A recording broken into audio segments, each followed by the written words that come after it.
Welcome to the Internet, live from the Marriott Library at the University of Utah. This is the Red Line Podcast. I'm your host, quote, how about you just don't, Kay? Question mark, close quote, Dunstan, and these are my co-hosts. Kyle Holland and Alex Fielder.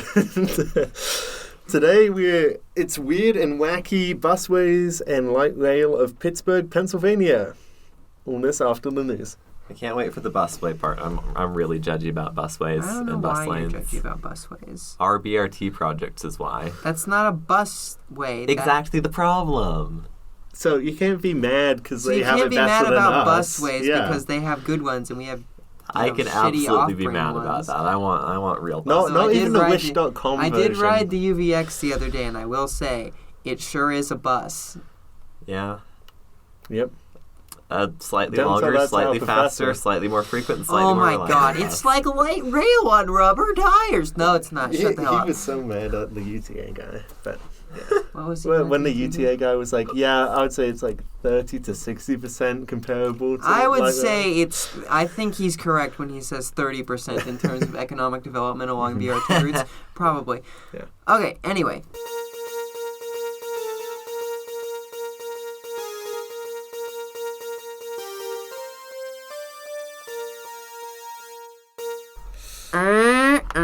Oh, this is the news. Battery train alert. According to Metro Magazine, Utah's Stadler facility, located right here in beautiful Salt Lake City, is partnering with researchers from Utah State University to bring a battery-powered train to fruition. The current plan is to create a battery-powered version of Stadler's FLIRT DMU/EMU platform into existence. This will be Stadler's second Vaporware train set after the hydrogen-powered FLIRTs introduced on LA Metrolink's new Redlands University line last year. Okay, first of all, love the FLIRT trains. Can we have some on Front Runner now, please? Thank you. The DMU or just pantograph electric version. Well, batteries and trains are good up together. The goddamn wires. The bigger the vehicle, the worse idea it is to power it with batteries. No. Incorrect. You see, giant... It's a bomb on giant metal wheels. 20-ton explosive batteries mined with child labor in Bolivia are far superior to catenaries because greenwashing. But they're less green because you got to get all the materials and then you got to... you don't get the materials in America. Look, wires are ugly and therefore bad for the environment. Accounting for the environmental and human impact of producing the batteries for battery trains, are they worse or better for the environment? That would require capital investment. And are they worse or better for the environment than diesel trains? Probably. I mean, electric vehicles are generally marginally better for the environment than their... than diesel road vehicles. So maybe this carries over. Maybe. It might not because the scale is just so much bigger. I think lifespan issues too. Yeah, because you might have to buy multiple of these because the battery is going to crap out in 10 years. Yeah, so your battery has a finite lifespan. So you can say it takes this much cobalt mining per unit distance. You consume 14 Bolivian children for every mile passenger mile, so... Yeah, somebody smart who has way too much research grant money, figure this out for us. Well, yeah, maybe Utah State University should be focusing on getting trains to Logan before they worry about trains. Yeah. This is like my whole thing is I don't... Like, even the most polluting public transportation service is orders of magnitude better for the environment than, like... Cars. Than anything. Yeah, like... You get 40 people on the front runner, it's as efficient as a diesel truck. And there's barely ever anyone, less than 40 people on a front runner train. Yeah. And there's normally more. And the break even for buses is pretty damn low, too. It's like Actually, 4. Probably even less than 40, to be honest. Nah, because we do... You get like half a It's mile. We get a half a mile to a gallon on Front Runner. And it's diesel, and diesel ain't pretty. I know, but some like diesel trucks people drive to everywhere, like the big ones, they probably get like 15. Yeah, that's true. But yeah, 40, So, like, that is 40. like nothing, so... Yeah. Normally I have at least 60 to 80 on there, so... Yeah. It makes no sense. So I don't quite understand why why everyone's like spending so much time and money electrifying transit in the worst way possible when it is not at all a contributing factor to climate change. Or they just... I can't tell if they're just doing like standard greenwashing of, hey, this looks good, let's do this, or if they're like actively trying to kneecap the transit system by throwing child labor gadget bonds at it instead of just normal capital investment. Good question. I don't think anyone has An a good answer to impossible that, answer. to be honest. Yeah. Yeah. Anyways, Flirt Train, great platform. Maybe just stick with buy a put 4 DMU and then billion. convert it to a pantograph pickup later. Don't put 4 billion pounds of batteries in your train. Please don't. No. We don't want the front runner to get stuck in the Rio Grande tunnel and And then have a battery. have a battery fire, That's gonna happen. which would probably That's gonna happen, and I will melt laugh. everything. Newsflash, Salt Lake City evacuated. Inextinguishable Yeah. lithium-ion battery fire The entire underground city. Yeah. is melting buildings. Yeah, The sewer pipes are exploding from the heat. Yeah. I'm waiting for that to happen. It'll be funny, and I'll be laughing from somewhere else. Like, diesel catches fire, but this is a completely different beast. Wouldn't it be well, not significantly, wouldn't it be slightly harder to slow down and accelerate with a massive heavy Yes. battery rather than just electrical? Yes, ones? this is another major benefit of pantograph pickup over diesel and batteries. Also, you don't have dead weight. So we those have- 4 hard turns on tracks are going to make it really hard to run away from the battery fire. Yeah. The So- track driver just like, go, go, go. So the battery train is heavier, Uh-huh. practically untested, Uh-huh. more expensive, Uh-huh. Uh-huh. and stupid. Uh-huh. And replacing something that is already significantly It better. might not actually be better for the environment than diesel. Well, We would have to look at the numbers. I would say it's probably worse. I would say it's probably marginally better. Probably. I don't think it's worth doing.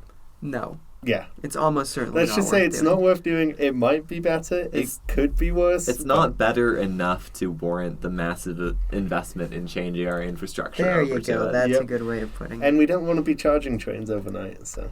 Oh my god, no.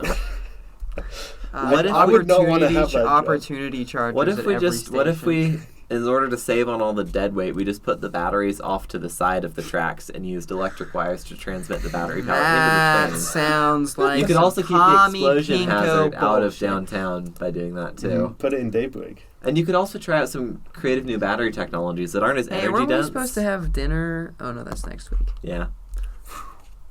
That is next week. And then you could also try out other battery technologies that aren't as energy dense, but they're better for the environment. Like whatever they're using for grid batteries these days. And then you can just put them next to the Pump train. storage. Or We we just should. put a giant reservoir of water on top of the train and use the motion of the falling water to power the train. Whoa. Okay. We got it. We figured it out. Use the rain to power the train. Yeah, like this would work very well in like Seattle and Portland.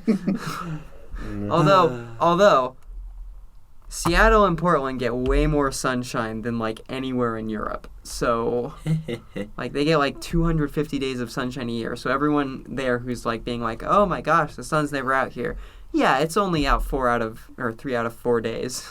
Well, Europe is one of those weird, quote, habitable, unquote, places that can sustain human life without massive amounts of air conditioning and heating and also agriculture. You know that most of America's like that too. Not the part we're in. Well, yeah, because we live in like the worst part. There are some parts that are like that. Yeah, like the entire East Coast. Yeah. West Coast. Like if it's east of the Mississippi, it's probably like independently habitable. Yeah, and nice and green. Yeah. Anyway, news item number 2. We have more exciting ridership news this week as Cincy Metro has exceeded 1 million trips for the first time since the pandemic last month. This means that ridership is nearing 80% of pre-pandemic levels, which is not a bad place to be. Good job. Cool. Have they been doing service improvements or anything, or are they just sitting there and people are liking it? I don't know. I didn't look it up. Yeah, that's fair. It's Cincinnati. It's in Ohio. What do you think? Yeah. Well, good for them. Like, service has probably actively gotten worse, but it's Ohio, so everyone has gotten, 5 times poorer. So, that's a joke. Cincinnati's a lovely city. At least it's not Detroit or Cleveland. Cleveland. We're not Detroit.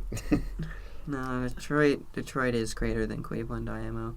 This has been the news.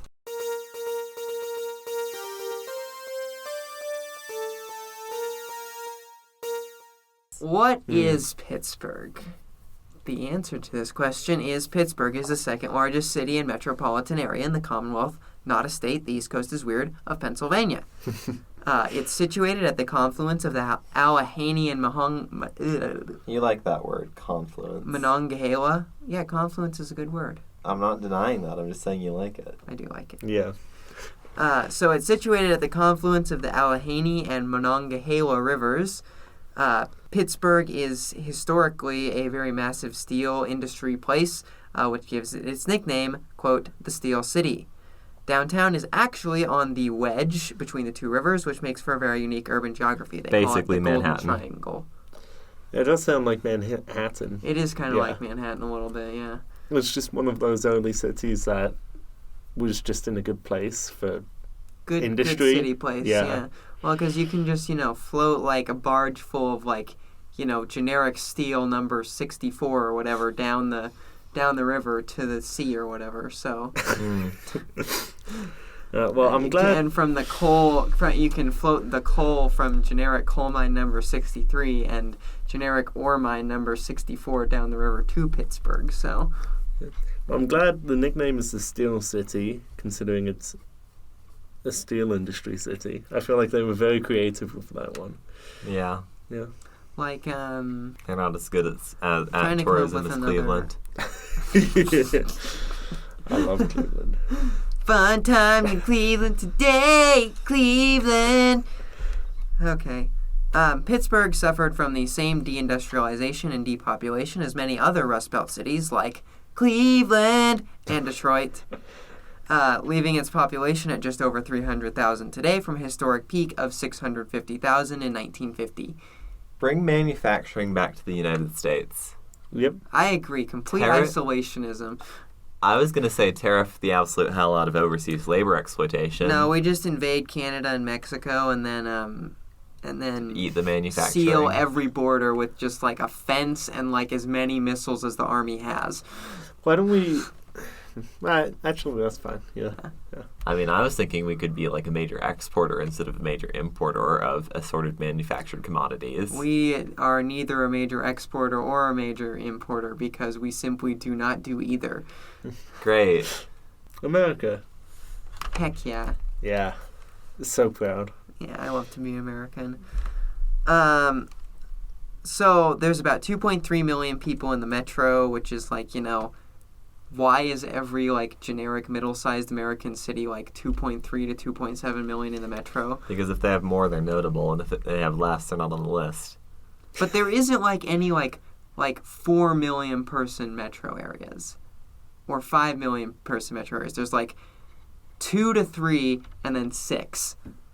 There are no in-betweens for some reason. You can only spool so much. I guess. And have it still kind of make sense. By which point you have to start turning into a real city. Yeah. And then population quickly shoots up and stabilizes. But anyway, what I'm saying is, it's weird to me that there are so many that are 2.3, 2.5, 2.7, because, Portland, Salt Lake, St. Louis... Well, look at Salt Lake's sprawl. I know we're on a pretty constraining geography, but we're getting to the point of sprawl where the far outreaches of our sprawl are not even here anymore. They're somewhere else.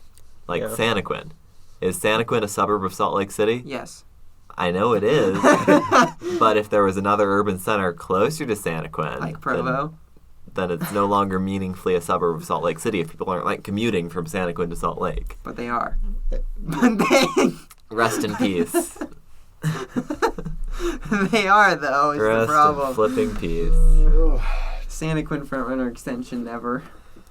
Yeah, that is factually correct. No, we 2060, okay, that's pretty soon. I really like your ferry idea, to be honest. Yeah, right? Utah I think Lake. there should be a ferry across Utah Lake. Sure.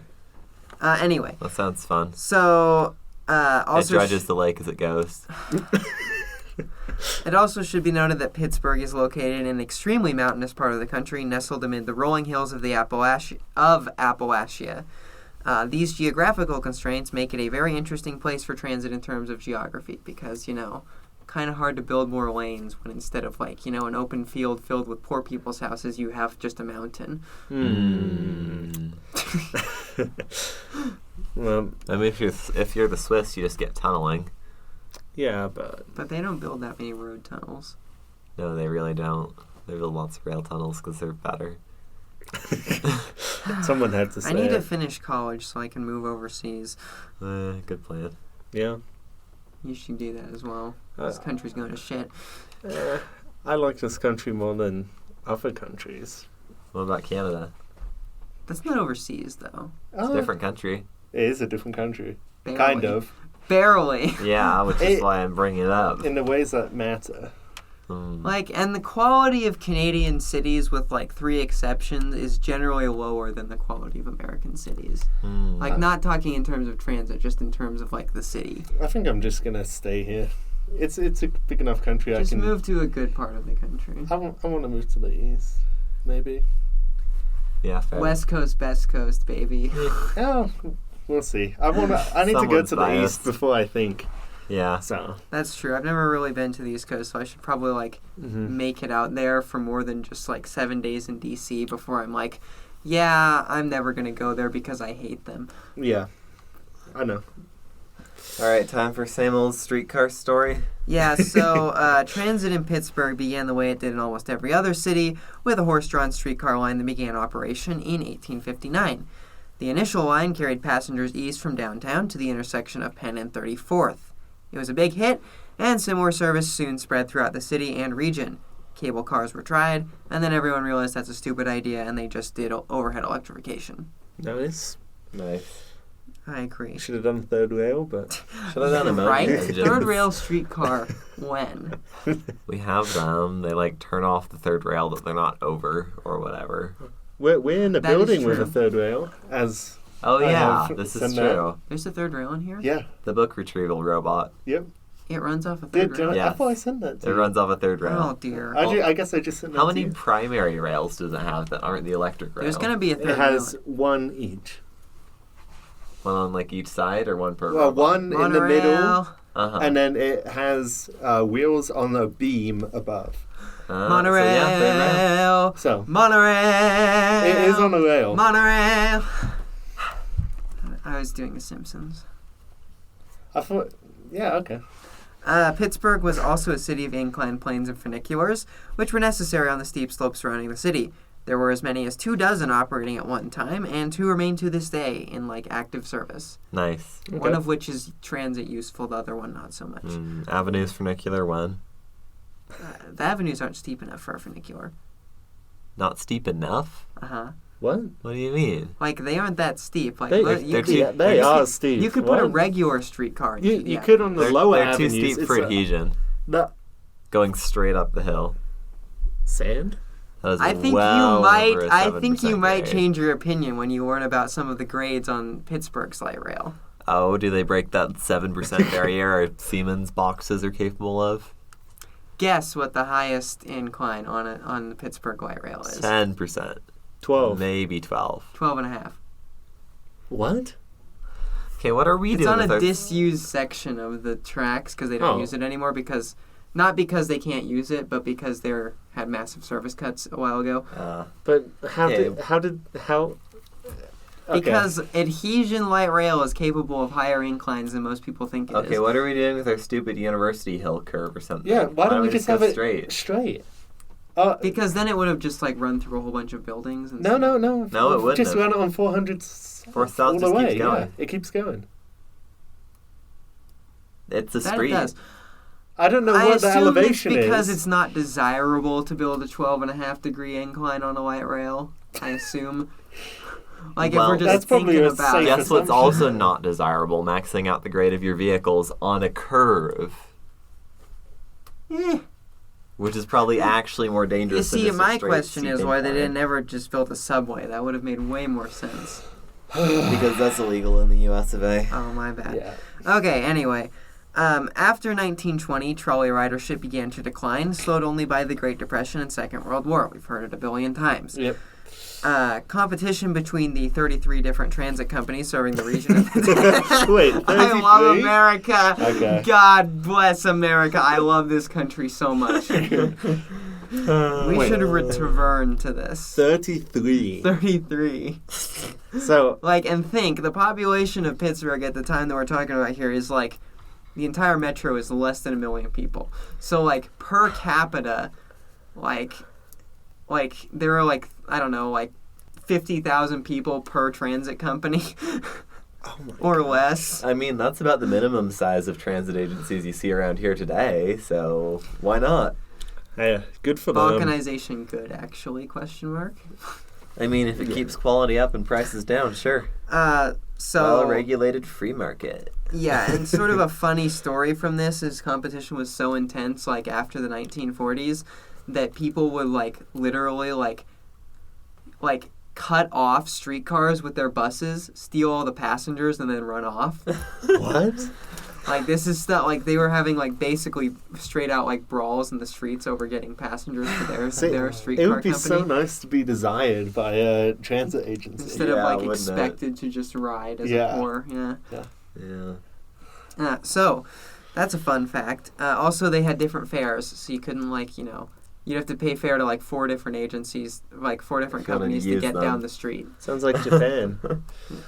Well, they have integrated fares mostly. But, different companies, It's still separate sometimes. But it's a lot better integrated than 33 separate companies. Yeah, well, and there weren't fare cards back then, so you just drop your 25 cents in, and then you drop your 25 cents in, and then you drop your 25 cents in, and then you drop your 25 cents in, and then you drop your 25 cents in, and then you're halfway to your destination. That sounds pretty profitable. Yeah.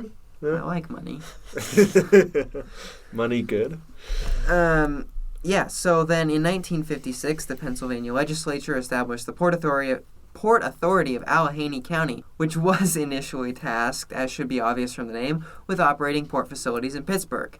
And then 3 years later, everyone's like, dang, transit's kind of going to the crap hole here. And the Port Authority was granted power by the Pennsylvania state legislature to take over transit operations. Funny what happens to one mode of transportation when the government heavily subsidizes the other mode of the transportation. Yeah, so they almost immediately bought out, all of the companies, because there were only 32 because one had died off in the interim. Oh. So, rest in peace, anonymous Pittsburgh It'd be so Transit. sad being that one that left. Well, it probably had 2 buses and 3 guys, and they just Probably. we are the 7th South Bus 7th South Street Railway. It's basically a horse-drawn streetcar and rubber tires. Yeah. So does every city on the East Coast have a port authority? Probably. Portland has a port authority. Oh, really? Yeah. Portland has a port authority. Lewiston, Idaho. Most places that have any sort of port, water, ocean access have a port authority. Because they have a port. They don't all call them a port authority. Did you just say Idaho? Yeah, Lewiston, Idaho. Oh, they Idaho have a whole river in Idaho. It's pretty serious. You can go up the entire Columbia River to get to Idaho via a series of dams and locks.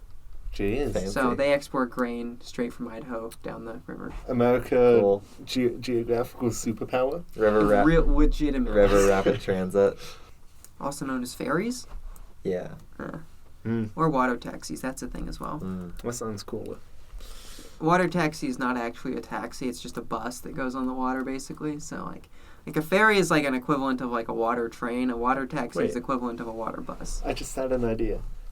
Make a a bus that runs on the street and then can go in Utah Lake and then come out the other side. And it drives onto a ferry, and the ferry goes across Utah Lake, and then it drives off. No.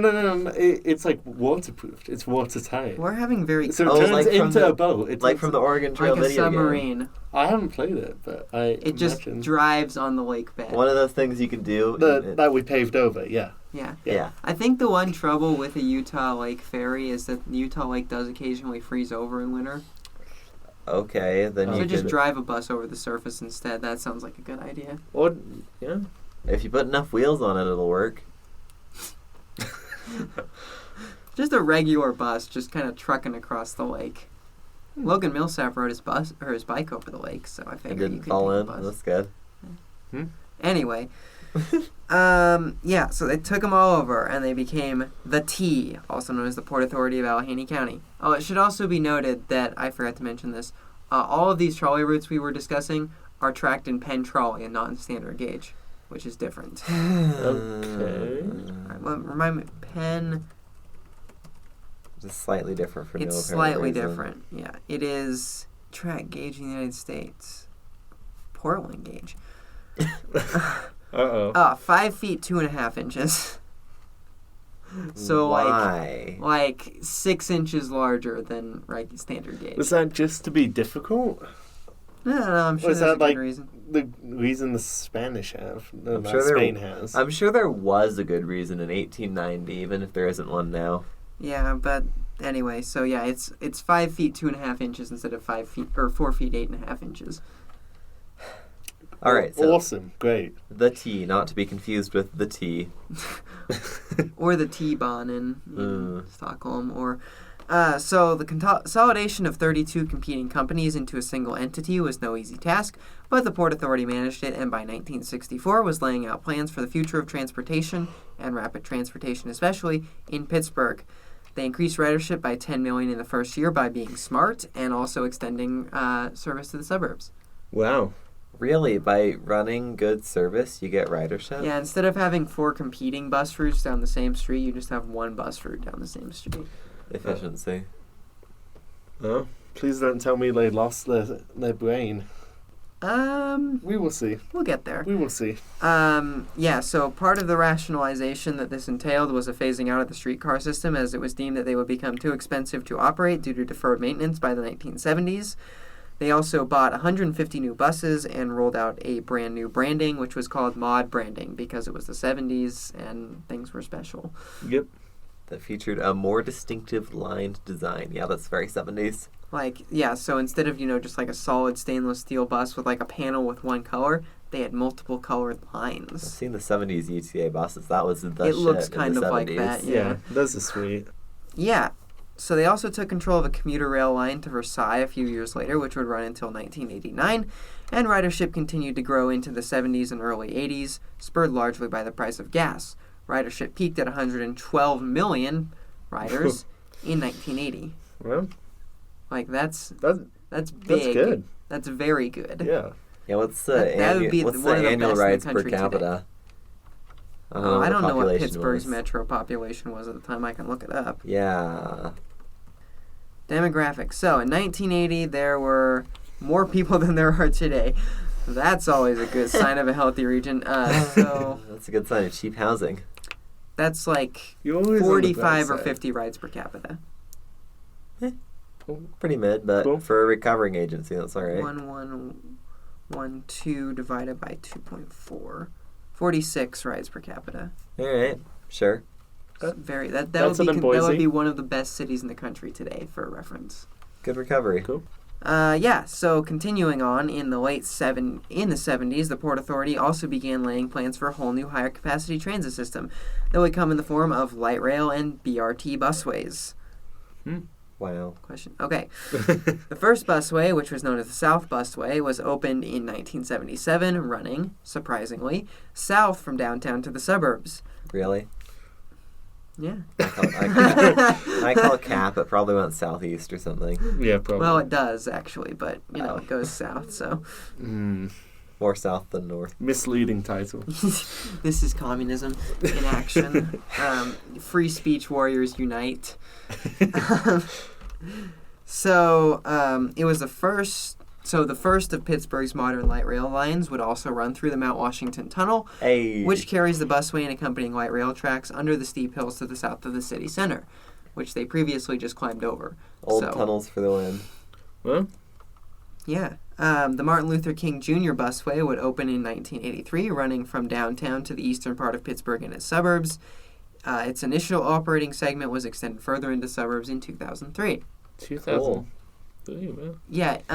Okay, and then I gotta kind of explain the differences between the old Pittsburgh busway and the new Pittsburgh busways.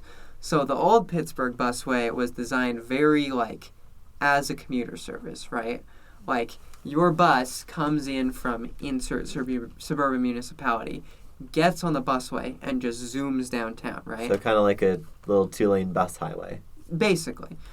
Whereas the MLK and the West Busway, which is the other busway they have in Pittsburgh, have they still have that, right? You can still, get on the suburbs and go zoom into downtown, but it has actual stations, I guess you would say, and then dedicated service along the corridor only. So more like if you were building a light rail, you'd build stations on the alignment. Yeah, light rail with you could call it a conventional BRT with through-running suburban commuter bus services.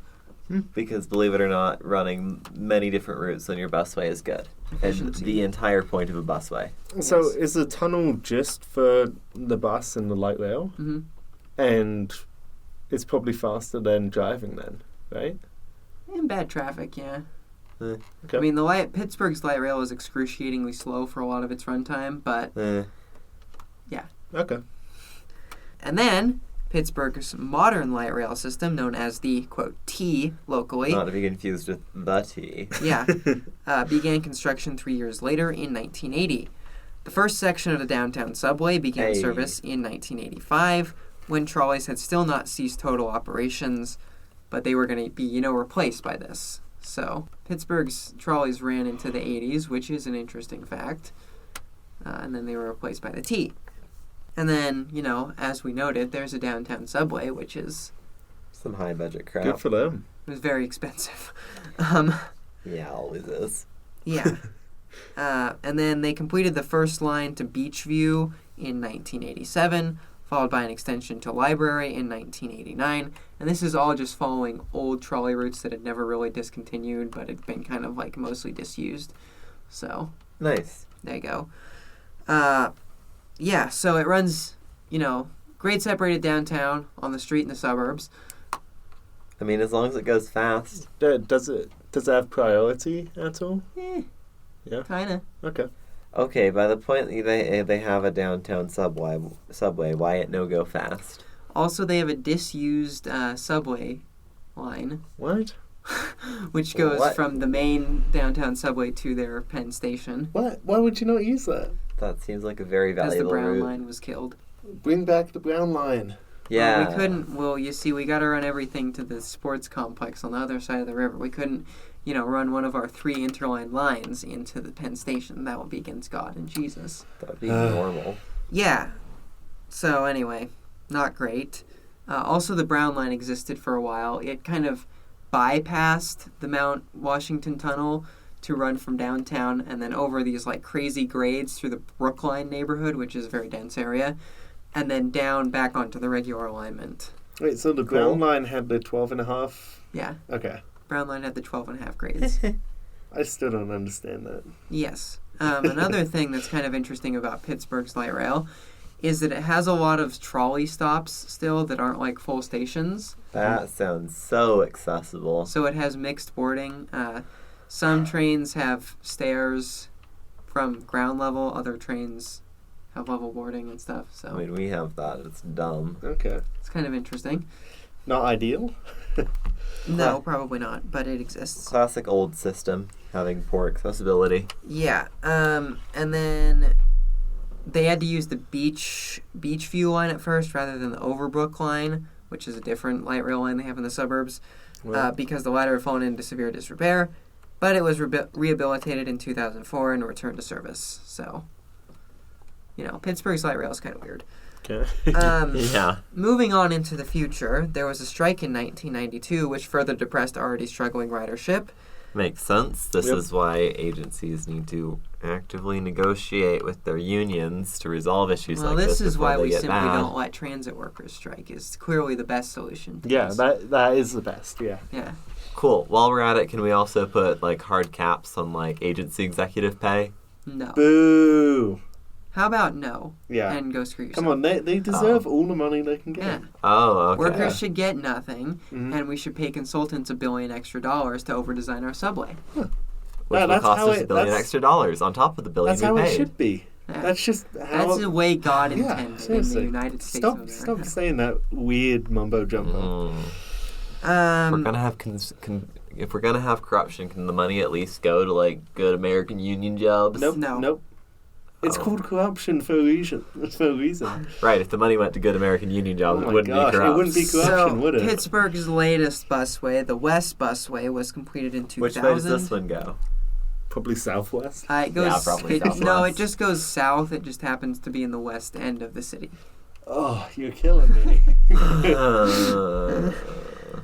It was completed in 2000, and it serves the suburbs to the west of Pittsburgh. They also undertook an extension to the city's sports complex, which was 1.2 miles and cost a lot of money, like $585 million. What, was it in a tunnel? Yeah. Oh, cool.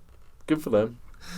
It was meant to open in 2007. It opened in 2012. Ooh.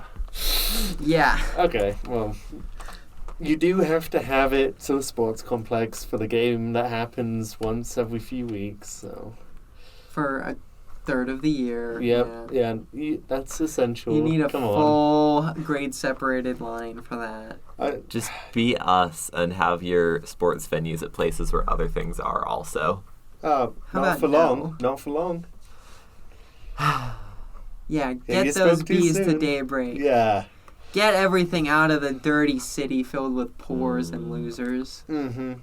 Anyway, see episode 33. Why does American transit cost so much? Yeah. So the Port Authority faced some serious issues throughout the teens because they had massive budget cuts and service cuts and fare hikes, and then they finally got stabilized in like 2013 by the Pennsylvania state government. And they gave them money. When they gave them like dedicated funding. Cool. Funding? From the state, which is good. From the Commonwealth. From the actual Commonwealth. Pretty cool. Yeah. UTA and that kind of state funding. helped, but they still are way below pre-cut service levels and below 1980s service levels and ridership. And so they're not in a great situation. And then the pandemic happened, and then that tanked everything even more. Great. So, one thing that we haven't seen, corruption? Has there not been any? I don't think there's bad corruption in Pittsburgh. Or at least not known corruption? Probably. I mean, there's always corruption, but probably not. So no New York probably corruption. not endemic corruption. Yeah, not like bad agency destroying stuff. Yeah. Okay, good. So it sounds like despite them having lots of cool infrastructure, like tunnels and busways, they're really struggling to run a high-quality service on that infrastructure. Well, they run a decent quality service on the infrastructure they have. They just run piss-poor service everywhere else. The light rail lines all run at 15, 10-minute frequencies. The busways all have pretty frequent service running through them. That's nice. But everywhere else is kind of hit or miss. So, but they've rebranded to Pittsburgh Regional Transit instead of the Port Authority of Allegheny County, which, in my opinion, is lame and stupid, and they should not have done that. Yeah, it sounds cleaner, but it's more boring. It's less history. Also, it's an acronym that you have to get rid of all history. Using. You have to get rid of all personal detail. Rapid transit. You have to make everything boring. Come on. What are they pivoting to pods that go on the busway? Ooh. So now we're going to talk about some of the weird things from Pittsburgh's transit history, because you remember how we talked about their grand plan for, rapid transit to the whole region? Yeah. They came up with a gadget bond for it called the Transit Expressway Revenue Line, also known as the Sky Bus, which was what's special about it? rubber-tiled monorail vehicle that would have operated at above grade with smaller vehicles. Where are they? Is it like a new alignment to provide new service to a new area? It was meant to be like a full rapid transit line. Why not just put more Penn trolley tracks? Because that's communism. So anyway, they did that, and they built a half-mile demonstrator line in the 60s that operated until the 1980s when it was torn down and everything was sold for scrap. But this got a lot further than most Gadget bonds, so it bears mentioning. That seems like a decent amount of far for it to make it enough for us to play with it and laugh at it, but not enough to bankrupt the city. Yeah. This is true. Also, so that's the main weird transit thing that almost happened in Pittsburgh, because it did get built, part of it. And it would have kind of followed the current light rail alignment and also gone to the airport and to the north. So it would have been a large Gadget bond, I'll say. What about maybe we should just put more train tracks and we can run trains from the train tracks onto the other train tracks. Yeah, well, at least they didn't build it. Yeah, they didn't build it. So, sort of the whole point of this episode is busways. Yeah, I noticed they have real busways, which are just basically 2-lane roads exclusively for buses.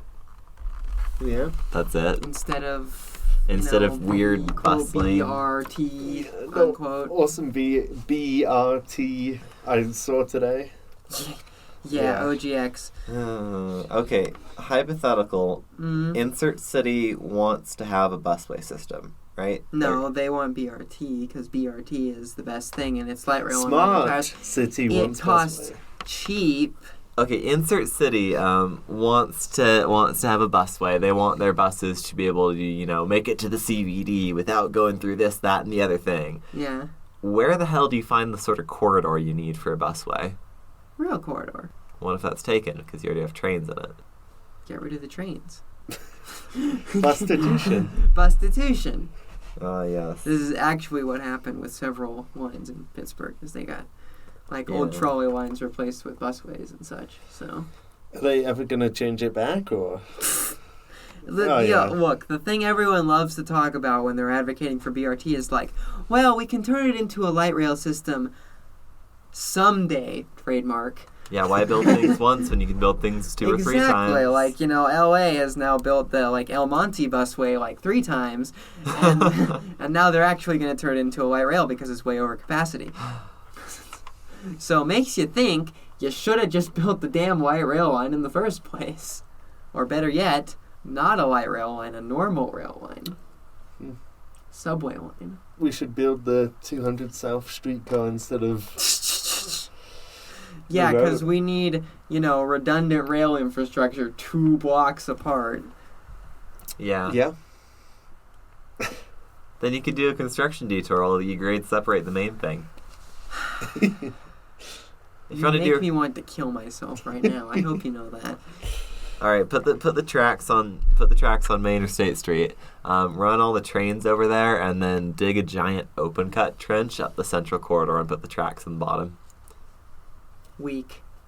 Why would you do that when you could simply not and leave things as status quo or make them worse? Making them worse is a good American strategy. That is a good option, yeah. Tried and true. God, we can't have objectively nice things. No, we can't. No. But anyway. Speaking of, today's Patreon question is from Mike Christensen, who asks, quote, "Why can't we have nice things?" Republicans mostly. America in general. And car-brained Democrats, Yeah. People who don't want to fund transit but have exactly zero problem funding the status quo of highways. People like Elon Musk wanting to build car tube instead of train tube. Car tube good. Yeah. Yeah, the problems with self-driving cars will be solved by roads built for self-driving cars. Mm-hmm. Which do not have traffic. And definitely aren't just a train. A worse train. Yeah, significantly worse train. Yeah, worse train is better than train. Yeah. I will say. Why build a good thing when you can build multiple bad things? Yeah. Yeah. For example... the S line. Yeah. My goodness. We cannot have nice things. Yeah, the reason we can't have nice things with trains is we don't fund them. See, if you have this thing, there's this thing that everyone needs, and it's called service, right? Everybody agrees that we need service. So in the 1970s, insert Democratic president, Lyndon Johnson, creates service, right? And service is great at first, right? Like we build, X number of rapid transit systems and we get all this social welfare going. But then Republicans come in and be like, we're going to sneakily take some money from service. And then it will get worse. And then we'll be like, wow, service sure sucks. We should get rid of service.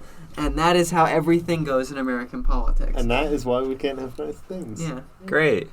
I'll also add that we don't fund rail construction and maintenance like we do highway construction and maintenance, because highways, we have what's called the Transportation Investment Fund, where the federal government just indiscriminately shovels heap loads of money at state highway departments to do highways. And then the state governments also shovel some more money at the highways.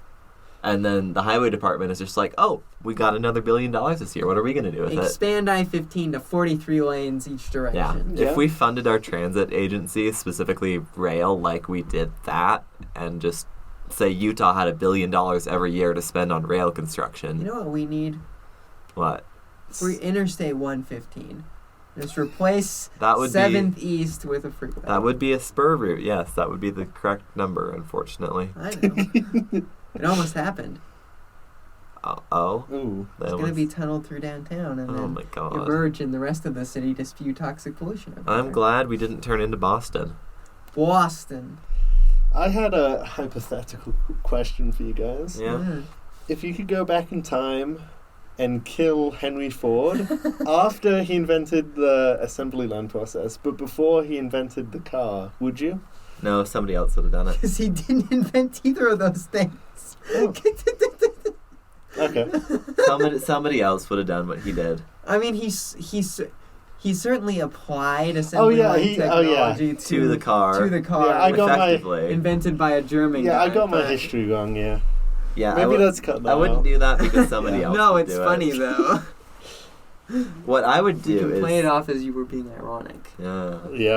Like an iron. What I would do is I would compete with him in bicycle manufacturing. People tried that. It didn't work. They didn't try hard enough. What I would do is take and all the my dad owns of an which is probably like 2 or 3. Yeah, 2 or 3. Let's go with that and not like there definitely isn't enough to feed a small in the of my house. No, I think my dad is maybe 5,000. So anyway, that's enough to make a in all these in the 1920s who were advocating for against and stuff. So I would simply go back in time and okay. Yeah, see, that's... You can edit that part out if you want to. I would keep that in. It's good to know how much your I father will has. redacted.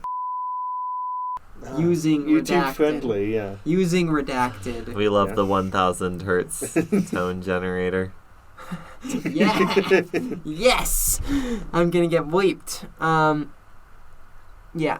So I would go and I think whether. Why not both? Why not? And also kill the thing where streetcar companies had to pay for road maintenance and cars could just drive on streetcar tracks. That was a I would just killer. I would just municipalize all the streetcar systems earlier. Yeah. Although the streetcars in today's probably provide worse level of service than a bus would, to be honest with you. Because they can't weave around obstructions. Many of the problems with modern streetcars is that they can't weave around obstructions. No, the problem is they're not allowed to ram into obstructions. If you parked in the streetcar lane, you will simply 100,000 pounds of steel powered by as much power as it can draw is going wherever the fuck it wants. And we'll just put a snowplow in the front of every streetcar. Yeah. Not a bad idea. It is bad. If you... Is it, though? Because if you go slow enough, 5 miles an hour or something, you're not actually going to hurt anybody. You're just going to cause some property damage. Why not just go fast? Because you don't want to hurt anybody. Hey, life is short. You don't want to jostle the passengers. Oh, yeah. You just want to, gently scoop them out of the way. We should have, a big net on the front of the train. A really big... Everything you catch in the net, you can sell at government auction to fund the train. GovDeals.com. Good idea. Oh, maybe I can get a house from GovDeals.com. There's probably stranger things. I know they're selling an electron microscope. Oh, yeah. I saw what? that. Yeah. We should get an electron microscope. We can't afford an electron microscope. It's a bit out of our budget. How right much now. is it? I think it was... I'm going to sell my car and buy an maybe electron like microscope. 250,000. For resale? This is some of the most cutting-edge Maybe it wasn't an electron microscope. I want an electron microscope. It was something. It was some really... It was an electron microscope, yes. I want it. Okay. Maybe I'm wrong with the... Vehicles and online auctions. Let me see. We should steal it and sell it on the black market. Ooh, we can buy trash cans. Oh. Can we sell them at a marked up did they price? sell it? Yeah, I think what they we should sell. have done They is sold bought it? my Yeah, they sold it. bicycle and sold it Oh. for $100. But then you wouldn't have a bicycle. Yeah, but then I would have $80 to put towards another bicycle, which I could have bought from University Surplus for $80. Sold that one for $160. Well, This is a joke. we could buy... And then you'd have... $160. Where previously I had none. I think with our growing Patreon budget, we should buy the 2020 Caterpillar for $40,000 and do some serious tactical urbanism. I will simply rip out State Street. Oh, and we can get a 2016 Prius to go with. Yeah. On average, it's an SUV. I don't know. I think we could get some serious tactical urbanism done with an excavator. Yeah. Just rip out State Street, rip out 7th, rip out... Every new First. lane they try and build, we come at nighttime and tear it up. Yeah, it's like the The fire streetcars. extinguishers, except... Yeah. It's like the bigger old and streetcar cooler. competition. Yeah, Except- we are the streetcar competition. Yeah. I mean, what we really need We is one can of just those. kind of rake the We're not bottom. trying to build our own lanes, though. We'll We're just... slowly chip away the bottom of the I-15 bridges until they fall over. Ooh. All you need is one, and the whole thing's shot. They probably shot FBI, anyway. this should not be taken as the actual intent to do domestic terrorism. We are joking entirely. This is a comedy podcast. This is a comedy. Yeah. We only do things in The Minecraft. Red That's Line why Podcast, we don't a show like- about ideas. Yeah. What we really need is one of those curb laying machines you can get for like your garden to put like the concrete around Just your put a flower curb bed. across the road. And just put the curbs wherever you want, like they do on 3rd South. Speed bump machine. Yeah. Yeah. You can just buy those and not like I consumer just prices. want like a Wait, Jersey protected barrier. bike lanes? Yeah. Protected bike lane machine? That's how they Basically. make them. They have a little thing that poops out concrete What we should do is buy a Jersey barrier machine. that makes them. Yeah, that just poops out Jersey barriers. Well, what we need is anything that can move Jersey barriers and a bunch of secondhand Jersey barriers. Are those the big, Second-hand Jersey. are those the big concrete Yeah. barriers? Yeah. Yeah. I think No, Jersey barriers can you 'cause just they do were a invented in New Jersey. forklift? Yeah. Yeah. So we need a forklift. They have the little... Is there a forklift attachment for this thing that we're buying? There can be, I'm sure. Okay. If not, Yeah, we can for an extra probably... We can 40K. just scoop it up into the... Into Oh, the we can make it bucket, work, yeah. We'll figure We it out. can just tie ropes around We'll the jerry-rig bucket. it. OSHA doesn't own us. Yeah. Yeah. I do not believe in OSHA. Yeah. I'm a sovereign citizen. If it's our own safety, we're good. As long as we don't As long as it's endanger not other Endanger people. our employees. As long as Yeah. it's not occupational safety. Yeah, we don't have Yeah. employees. Yeah. Don't we? Wait, Are we are we not technically self-employed? employees of ourselves? Yeah. That's not how that works if there's no money involved or tax. There is money involved. There's and no taxes. money involved until we take it out. Yeah, in like a week to pay for everything for Yeah, Metro. we're not. Oh, we're yeah. not paying for God, ourselves. that's so soon. I know. Yeah. Okay. We're doing it, dude. We're doing it. Yeah. Yep. That's gonna be a fun, long project to Yeah. edit. You said Oh, that sure. very scaredly. Anyway, so we can buy is- a Caterpillar. We have our Historic Patreons to thank. populations. Yeah. Do the outro so we can thank our patrons for paying for No! this crap. I feel so bad that your list of blue liners keeps getting longer and longer. Okay, before we do need to send them patrons, stickers. please remember to, if you liked this, slightly very off-topic video, please remember it's to an audio. whatever. We're not filming. It's Whatever. literally audio only. remember to like, comment, and subscribe. Remember to like, comment, and subscribe. Remember to like, comment, and subscribe on YouTube, and to leave a follow. Wait. Leave a follow. Remember to like, comment, and subscribe on YouTube, and to leave a rating and follow on iTunes and Spotify. If you like what you do, or what we do, you should become a patron, who are at Frontrunner Double Track tier. Frontrunner Double Track tier at $25.69 per month. We have Zach Adams. At regular Frontrunner tier, $10 a month. We have Curtis Herring, Devin, Mike Christensen, and Phobos2390. At our red line tier, $5 a month, we have Brian Smith, Christopher Whaley, Jacob Whitecotton, and Robert P. Walsh. And more, please. I want to read more names. Yeah. Oh, well, now it's my turn because our blue line list is growing. It's growing.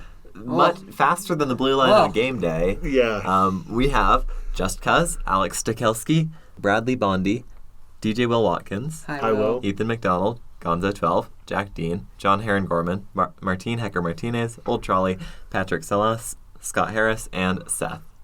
Yeah, you guys are a big force in the red line. I know, right? The blue line is the most powerful line in our... Yeah, We should start a Discord for stuff. Yeah, we should.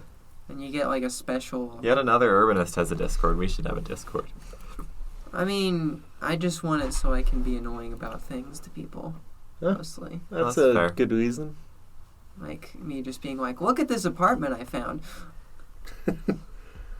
Anyway. Oh, yeah. And then the red line OnlyFans will be soon. We're in the middle of that. Right Only now. bus. Yeah, only bus. Only Bussy.